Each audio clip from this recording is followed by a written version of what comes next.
catch yourself doing it again. Sorry, this might be a stupid question. Sorry, just a quick thing. Sorry to bother you.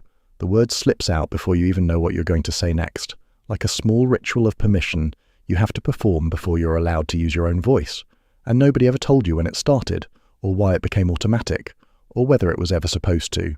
If you've ever realized that you apologize at the start of half your sentences, that you say sorry when someone bumps into you, that you apologize for asking questions, for having opinions, for taking up time in someone else's day, there's a very specific psychology behind it, and it's almost certainly not what you've been told it is. The people who do this most are not weak, not insecure, not broken. They are running a piece of social software that almost nobody else has installed. Here's the thing nobody talks about. Most people walk into a conversation assuming they have a baseline right to be there. They speak when they have something to say. They ask questions without preamble.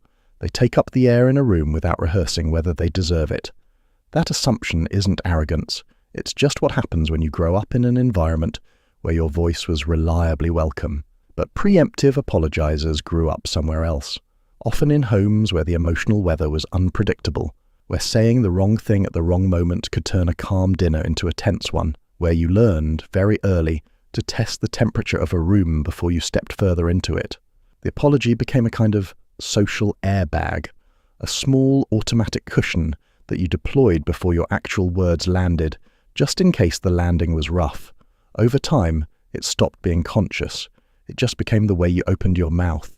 Therapist Pete Walker, in his foundational work on complex trauma published in 2013, identified what he called the 4 trauma responses: fight, flight, freeze, and the one that had been quietly missing from psychology textbooks for decades: fawn. The fawn response is what happens when a child learns that the safest way to survive a threatening environment isn't to fight or run, but to preemptively appease, to soothe, to make themselves smaller and easier to be around. Walker's research found this pattern most often in children of emotionally unstable, critical, or unpredictable parents. Linguist Janet Holmes spent decades studying apology patterns in everyday speech and found something fascinating. The compulsive pre-speech apology functions less as an actual apology and more as a verbal hedge, a softening device, a signal to the listener that you are not a threat. It is, in linguistic terms, a marker of low-status communication, but it is also, paradoxically, a marker of unusually high social attunement. You are doing extra work the listener never asked for. Picture this. It's a Tuesday afternoon. You've got a quick question for your manager. Nothing complicated. A clarification on a deadline, maybe a request for a half day next week. You open the message window. You type, sorry, just a quick thing. You delete it. You type, sorry to bother you. You delete it again. You sit there for 18 minutes drafting and redrafting the opening sentence of a message that will, in the end, take 11 seconds to read. That 18 minutes is not anxiety, even though it feels like anxiety. It is your nervous system running a full social safety check before letting your voice into the room. And it has been running that exact check in some form since you were small. But here's where it gets interesting. The apology is not the trait. It's the visible tip of something much more useful underneath. People who apologize before they speak are running a preemptive empathy scan. Before the words come out, you have already imagined how the listener will receive them, what mood they're probably in, what they might be carrying that day. Most people don't do this. They speak first and adjust later. You adjust before you speak. That's a kind of social intelligence most people never develop. But there's more going on than just empathy.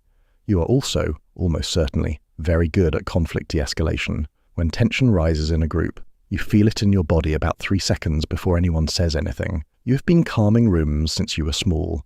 The apology habit is part of a larger pattern of automatic social softening, and it shows up in the rest of your life as a knack for steering conversations away from rupture. Your friends call you when they need to have a hard conversation. There's a reason for that. And here's the kicker. The hypervigilance you developed reading unpredictable people as a child didn't disappear when you grew up. It just got refined. You read micro-expressions like other people read text. You can tell when someone's distracted, when they're upset but pretending not to be, when their tone is off by half a degree. Most people miss these signals entirely. You catch them constantly. The apology is the surface layer. The deep layer is a perceptual ability that almost feels like a sixth sense. And this shows up in ways you might not even notice. People who apologize before they speak tend to take responsibility for their impact on others in a way most adults never quite manage. You think about whether your message landed. You replay conversations to check whether you said something hurtful. You apologize when you suspect you might have crossed a line, even when nobody's mentioned it.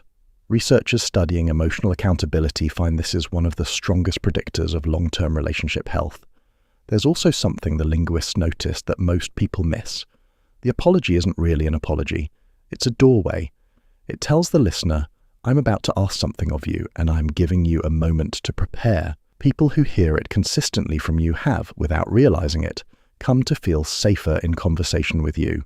Not because you're weak, because you create more space than other people do. Now let's be honest. There is a real cost to the habit. People who apologize too often can be perceived as less confident, less authoritative, less worth taking seriously, even when their actual ideas are stronger than the people in the room speaking without preamble. The same trait that makes you safe to be around can also make you easier to overlook. That tension is real, but for the people who learn to keep the empathy and lose the unnecessary apology, here's what you actually have. You have a level of social attunement that most leadership coaches charge thousands of dollars to teach. You can read a room before you walk into it. You can make people feel heard with a single sentence. You can diffuse a tense meeting without anyone realizing you did it. You hold space for other people in a way that's almost invisible while it's happening and unforgettable once it's gone. The work isn't to stop being attuned. The work is to trust that your voice has a place in the room without an apology, buying it the right to be there. The attunement is the gift. The preemptive sorry was just the cost you didn't realize you were paying. There's something quietly beautiful about people who apologize before they speak, even when the habit is something they want to grow out of. They walk into rooms already considering the people who are in them. They have spent so much of their lives making other people feel comfortable that the comfort itself has become invisible to them, like air. They don't see what they're doing. The people around them just feel calmer when they're there. If you've ever wondered why friends keep telling you that you're a good listener, or why people open up to you faster than they open up to others, or why you always seem to be the one diffusing the tension at family dinners, this is why. You learned the language of careful entry into other people's space, and you have been speaking it fluently your whole life. You're not too soft. You're not too apologetic.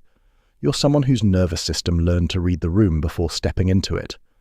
And that reading is one of the most underrated skills a person can carry into adulthood. If this resonated with you, please subscribe to Silent Awareness. It genuinely helps the channel grow, and it lets you know when the next deep dive on the quietly different ways your mind works is ready. There's a lot more about you that nobody's named yet. Hit subscribe and the bell so you don't miss what comes next.